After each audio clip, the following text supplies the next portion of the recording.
Kalau tadi tak ada kesatuan, yang kedua kita tidak jadi contoh, yang ketiga ialah kita berperang sesama kita.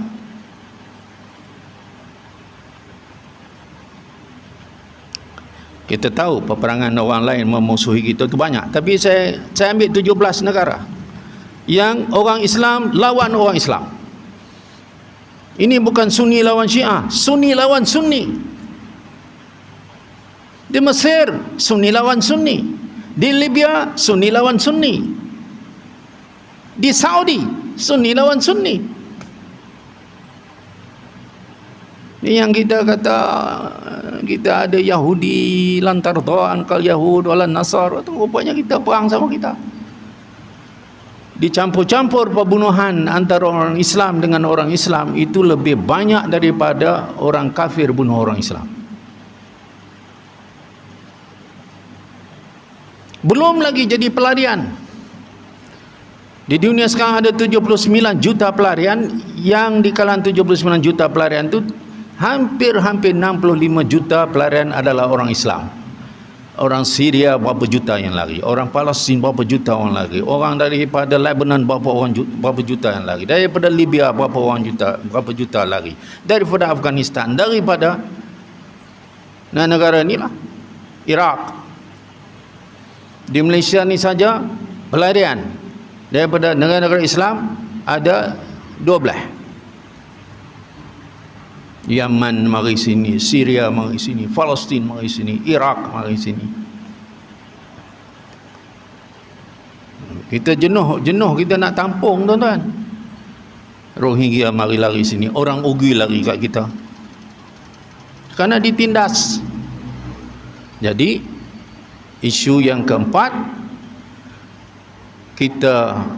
yang pertama kita berpecah, yang kedua kita gagal menjadi contoh, yang ketiga kita berperang sama kita, yang keempat kita diperkuda oleh musuh, kita diperalat. Musuh kita yang utama dalam dunia sekarang kita kata Israel. Israel ditubuhkan pada tahun 1948. Siapa yang menubuhkan Israel? Sejarahnya siapa, tuan-tuan? Jawapannya Saudi. Ketika British membantu orang Arab supaya lawan dengan kerajaan Osmaniyah, dan kerajaan Osmaniyah jatuh 1924, apabila British mengatakan siapa yang nak mentadbir Jazirah Arab mestilah disyaratkan membenarkan bumi Palestin diberi pada Yahudi. Syarif Hussein Ali, Governor Mekah, tak mau, lalu dia dibunuh. Ibn Rashid daripada Yaman tak mau, dia juga dibunuh. Tetapi Ibn Saud daripada Riyadh bersetuju. Sebab itu pada tahun 1932 Al-Jazirah Arab itu diberi kepada keluarga Saudi. Maka jadilah negara itu 1932 namanya Arab Saudi. Kenapa dia dapat? Kerana dia telah sign perjanjian dengan British membenarkan bumi Palestin diserah kepada Yahudi. Kita diperalatkan. Dulu British peralatkan Arab, sekarang US peralatkan Arab untuk menjalinkan hubungan dengan Israel supaya Israel diiktiraf. Dulu perang, Mesir terpaksa membuat perjanjian dengan Israel, lalu adalah yang dipanggil perhubungan diplomatik Mesir kerana ada perang. Demikian juga Jordan ada perang dengan Israel, akhirnya nak berhenti dengan perang, ada perjanjian, maka diadakan hubungan diplomatik dengan Israel. Berhenti takat itu. Satu 1979, satu 1994. Jordan 1994, 1979 Mesir membuat hubungan dengan Israel kerana perang. Tapi tiba-tiba Emirat Arab Bersatu yang tak ada perang apa-apa dengan Israel, demikian juga Bahrain yang tidak ada apa-apa peperangan dengan Israel, tiba-tiba mengisytiharkan kita akan menjalinkan hubungan diplomatik dengan Israel. Dan sekarang mereka telah sign perjanjian itu, disaksikan oleh Donald Trump. Kita diperalatkan, tuan-tuan. Itu contoh yang paling besar. Kita belum lagi mengambil contoh-contoh tempat lain. Tapi maknanya orang Islam sudah diperalatkan oleh musuh, lalu kita gagal untuk mempertahankan hak kita.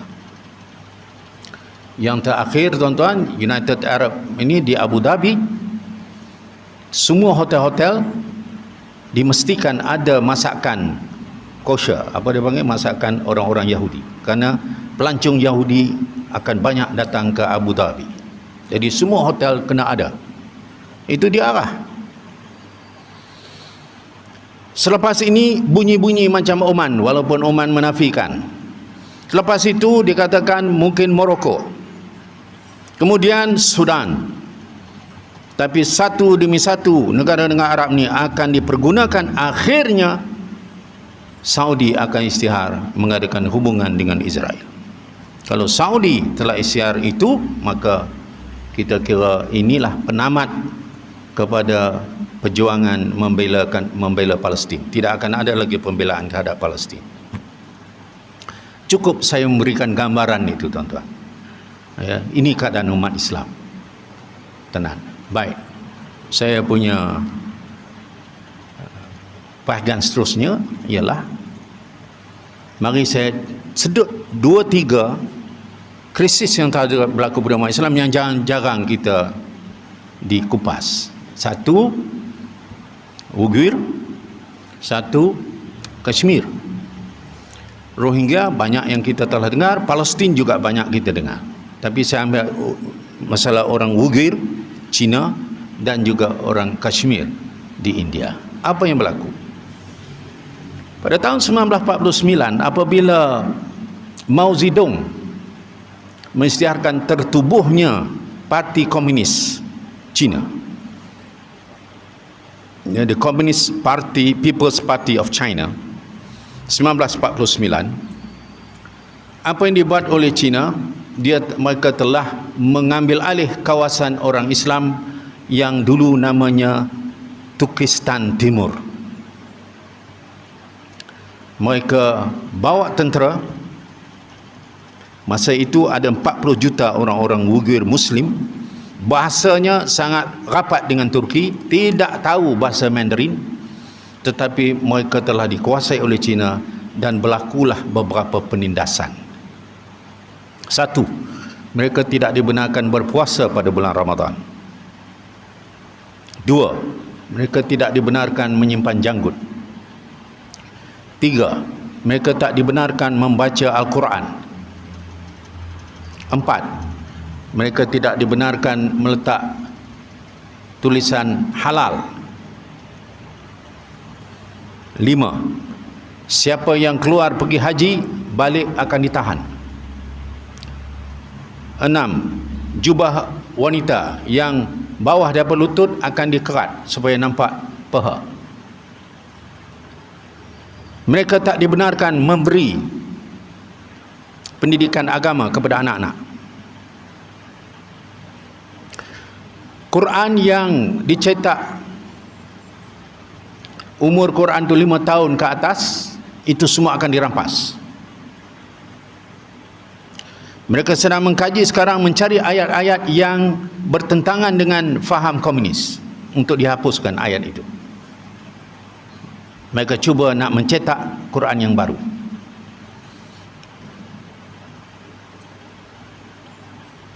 Pergerakan orang-orang Uyghur ini dikawal dengan begitu ketat sehingga masjid-masjid yang masih lagi dibenarkan untuk sembahyang itu mempunyai kamera CCTV penuh untuk mengawasi apa yang dilakukan oleh orang Islam di dalam masjid. Di China ada 29,000 masjid. Setakat ini yang kita dengar hampir 1,000 masjid yang kubahnya telah dibuang kerana mereka tak mau ciri-ciri Arab. Mereka kata kubah itu ciri Arab. Tidak kurang 300 masjid yang telah dihancurkan seluruhnya. Apa tindakan umat Islam kepada Uyghur? Tak ada. Paling-paling ialah NGO kita bersuara. Saya 2-3 kali membuat demonstrasi depan kedutaan China, tapi negara tak boleh nak buat satu kenyataan yang kuat, kerana alasannya kita nak jaga perhubungan perdagangan dengan China. Jadi orang-orang Uyghur merasakan kami ini sudah jadi mangsa, bukan kepada Parti Komunis Cina, tetapi kepada orang Islam sendiri yang tidak ambil kisah tentang nasib kami. 1949 sampai hari ini.